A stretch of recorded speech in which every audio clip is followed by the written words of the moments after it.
Цахилгаан соронзон хэлбэлзэл. Чөлөө цахилгаан соронзон хэлбэлзэлд ба хувьсахгүй үедэл хэлбэлзлийн хүрээ. Хэлбэлзлийн хүрээ гэдэг маань конденсатор болоод аромог хоёроос тогтсон ээлцээ хэлхээ. Хэлбэлзлийн хүрээнд конденсаторын цахилгаан орон аромогийн соронзон хорон хоёр харилцан бие биеийг үүсгэх замаар хуурж байдаг. Энэ хуурлыг томьёогоор тодорхойлбол цахилгаан орон талаасаа Е тэнцүү Е нойлог үржигдэх нь синус омега Т, H тэнцүү H нойлог үржигдэх нь косинус омега Т. Цахилгаан орон ба соронзон орнуудын энэ харилцан хуурах үзэгдлийг болохоор цахилгаан соронзон хэлбэлзэл гэж нэрлэдэг. Энэ механик хэлбэлзэлтэй адилхан гармоник хуулиар явагддаг. Механик хэлбэлзэл болоод цахилгаан соронзон хэлбэлзэл хоёрыг харьцуулаад бүгдээрээ судлая. Механик хэлбэлзлийн тэгштгэл маань x-ийг үржигдэх нь x0 үржигдэх нь косинус омега Т-гээр тодорхойлдог тийм ээ. Координатыг бид нэр үндсэн хувьсагч сонгож авдаг бол цахилгаан соронзон хэлбэлзэлээр бид нэр цэнэгийг сонгож аваад Q тэнцүү Q нойлог үржигдэх нь косинус омега Т. Механик хэлбэлзэл дээр үндсэн тэгштэглээс 1-р ирэмбийн уламжил авахаар хурд гардаг. Цахилгаан соронзон хэлбэлзэл дээр хугацаагаар 1-р ирэмбийн уламжлал авал энд гүйдэл гарна. Q-гийн уламжил, Q0-ийн уламжил тогтмолтой учраас Q0 тийм ээ, косинус омега Т хасах синус омега Т болно. Давхар функцаагаа учраас омега Т-гийн уламжлал омега 0 гараад ирнэ. Энд байгаа хасах тэмдэгтээ омега 0-ыг үржигдэх нь Q0 гэдэг бол E-гийн далайцын утга буюу E максимум утга гарч ирж байна. Механик хэлбэлзлийн хувьд хөдөлгөөний тэгштэглээсээ 2-р ирэмбийн X-ийн 2-р ирэмбийн уламжлал нь хурдны 1-р ирэмбийн уламжлал энэ нь хурдтгал. Хурдтгал гэдэг бол хурдангаас шууд уламжлал аваад гараад ирнэ. Тийм ээ. Урд байгаа коэффициент бол хурдтгалын далайцын утгыг зааж байгаа. Гүйдлийн өөрчлөгдөх хурд буюу цэнэгийн хэмжээнээс 2-р ирэмбийн уламжлал, гүйдлийн хүчнээс хугацаагаар авсан уламжлал. Энийг аваад үзэх юм бол синусын уламжлал косинус, омега Т-гийн уламжлал омега 0 ингээд аваад үзэхээр хасах тэмдэгтээ омега 0-ийн квадратыг үржигдэх нь Q0 косинус омега Т үлдчихэж байгаа. Эхний хэсэгт байгаа дэр хасах омега 0-ийн квадратыг үржигдэх нь Q0 гэдэг бол гүйдлийн хүчний далайцын утга. Механик хэлбэлзлийн ерөнхий тэгштгэл нь дифференциал тэгштэглээр илэрхийлээд үчих юм бол X-ийн 2-р ирэмбийн уламжлал дээр нэмэх нь омега 0-ийн квадратыг үржигдэх нь X. Харин цахилгаан соронзон хэлбэлзлийн хувьд Q-гийн 2-р ирэмбийн уламжлал дээр нэмэх нь омега 0-ийн квадратыг үржигдэх нь Q. Тойрох давтамжийг тодорхойлох юм бол за энэ бүршин дүүжингийн хувьд аваад үзэх тэрээс омега 0 тэнцүү K баах нь нэмээс язгуур гаргаж байна. Харин цахилгаан соронзон долгионы хувьд омега 0 гэдэг маань 1 баах нь ээлцээ эндээс язгуур гаргаж байна. Хэлбэлзлийн үеийн бүршин дүүжингийн хувьд 2φ язгуурдаар mx баах нь K, харин цахилгаан соронзон долгионы хувьд бол 2π үржигдэх нь язгуурдаар ээлцээтэй тэнцүү. Механик долгион гэдэг маань бол одоо нэг чиглэлээр дамждаг тийм ээ. Хөдөлгөөний чиглэлээр тархаж идэг ийм долгион механик байна. Харин цахилгаан соронзон долгион гэдэг маань босоо энэ улаан бол цахилгаан орны вектор Е, хэвтээ цэнхэр бол соронзон орны вектор B. Энэ хоёр маань бол хөдөлгөөний чиглэлтэй перпендикуляр байгаа учраас хөндлөн долгион тархаж авдаг байна. Энергийн хувьд механик энерги нь болохоор потенциал энерги, кинетик энерги, нийтдээ бүрэн энерги гэж тодорхойлно. Цахилгаан соронзон орны хувьд болохоор цахилгаан орны энерги, соронзон орны энерги, нийтдээ бүрэн энерги. Тэгвэл потенциал энерги маань kx квадратыг баах нь 2 гэдгээр тодорхойлогддог. Кинетик энерги буюу хөдөлгөөний энерги маань mv квадратыг баах нь 2. Нийт энерги гэдэг бол энэ хоёр энергийн нийлбэртэй тэнцүү. Цахилгаан орны энерги бол q квадратыг баах нь 2c, нөгөө талаас соронзон орны энерги маань li квадратыг баах нь 2. Бүрэн энерги гэдэг бол соронзон орн болоо цахилгаан орны энергиудын нийлбэртэй тэнцүү. Цахилгаан соронзон долгион. Уйлан хувьсаг цахилгаан соронзон орны тарах процессыг цахилгаан соронзон долгион гэж нэрлэдэг. Цахилгаан соронзон орны Е болоод B векторууд харилцан хоорондоо перпендикуляр тийм ээ. Энд байгаа улаан нь бол B вектор, цэнхэр нь E вектор. Тэгээд хөдөлгөөний чиглэлтэй перпендикуляр байж байгаа. Ийм учраас цахилгаан соронзон долгион бол хөндлөн долгион. Цахилгаан соронзон долгион вакуумд тархах хурд нь 3-ыг үржигдэх нь 18 зэрэгтэй метр секундын хурдтай тардаг. Энэ хурдан маань зарим орчны шин чанараас хамаарат өөрчлөгддөг. Цахилгаан соронзон долгион нь гамма цацраг, рентген цацраг, хит ягаан туяа. За энд үзэгдэх гэрлийн долгионы урт буюу хүний нүдээр харахад мэдрэгддэг мууч, тийм ээ. За нийл улаан туяа, радио долгион, за FM ТV-ний хүлээж авах боломжтой долгион, богино долгион, урт долгион. Хүний нүдээр харах боломжтой долгионы урт бол 400-700 нанометр орчим байдаг. Долгионы уртыг тооцож олохдоо долгионы урт гэдэг бол нэг үеийн хугацаанд туулж байгаа замын хэмжээ гэсэн үг. Тэгэхээр хурдыг нэг үеэр үржүүлсэн үржүүртэй тэнцүү, өөрөөр хэлбэл хурдыг давтамжид харьцуулсан харьцаатай тэнцүү байж болдог байна. Жишээ 1. Ээр эсэргүүцэлтэй резисторыг 2 цэ багт амжтай конденсатор ба 3 L индукцэлтэй арамгтай цуваагаар хувьсах гүйдлийн үүсгэр залгав. Ямар тохиолдолд энэ хэлхэнд резонанс үүсэх вэ гэж.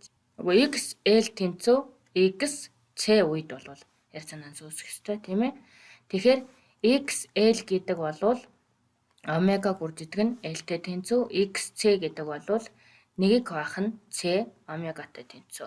Энэ маань болохоор L нь 3 L-тэй тэнцүү гэсэн 3 омега L, C нь болохоор 2 C-тэй тэнцүү гэсэн 2 C омега. Тэгэхээр 3 энэ хоёрыг тэнцвүүлээд үзэх юм бол омега L тэнцүү 1-ийг хуваах нь 2 C омега. Тэгэхээр D хариун дээр. Жишээ 2. R тэнцүү 150 Ом эсэргүүцэлтэй резисторыг C тэнцүү 1 микрофарад багт амжтай конденсатор ба L тэнцүү 25 генри индукцлэлтэй арамагтай цуваа залган хэлхээ өгсрвэ. Хэлхэнд хувьсах хүчтэй өгс давтамжийг өөрчлөхөд хэлхэнд резонанс үүсв. Уг хэлхээний резонансын график нь аль нь вэ? R тэнцүү 150 Ом. C тэнцүү 1 микрофарад. L тэнцүү 25 генри. За ерөнхий эсэргүүцэл Z гэдэг маань R квадратыг нэмэх нь 1-ийг хуваах нь омега C хастдаг нь омега L энүүний квадратаас язгуур гаргаснтай тэнцүү байх ёстой, тийм ээ. Хэлхээний гүйдэл хамгийн их үед резонанс үүсэх ёстой. Хэлхээний гүйдэл хамгийн их байна гэдэг маань энэ 1-ийг хуваах нь омега C хастдаг нь омега L гэсэн энүүний квадрат гэсэн энэ хэсэг маань тэгтэй тэнцүү байх ёстой. Тэгэхээр энүүний квадрат тэгтэй тэнцүү байхын тулд хастдаг нь омега L гэсэн энэ хэсэг маань тэгтэй тэнцүү байх ёстой. За эндээс аваад үзэх юм бол 1-ийг хуваах нь омега C тэнцүү хойш нь гаргачихаар омега L. 1 тэнцүү C гүрждэг нь L омегагийн квадрат гарч ирж байна, тийм ээ. Эндээс омега квадрат гэдэг бол 1-ийг хуваах нь L C. Омега гэдэг маань 1-ийг хуваах нь язгуурдаар L C болж байна.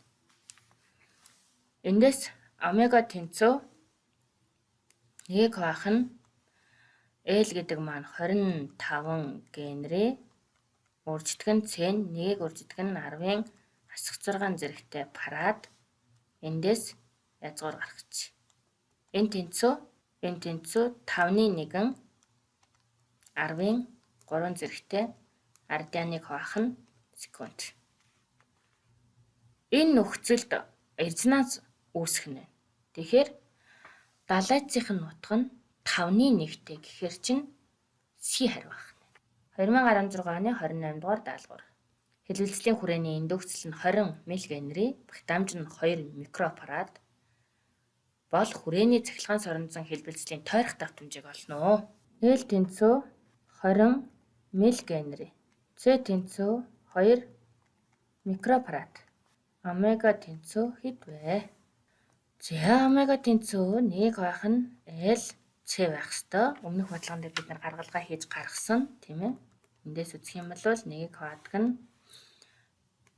20-ыг үрждэг нь 10-ын асах 3 зэрэгтэй генри, үрждэг нь 2-ыг үрждэг нь 10-ын асах 6 зэрэгтэй парад, язгуур гаргаад 5 кГц.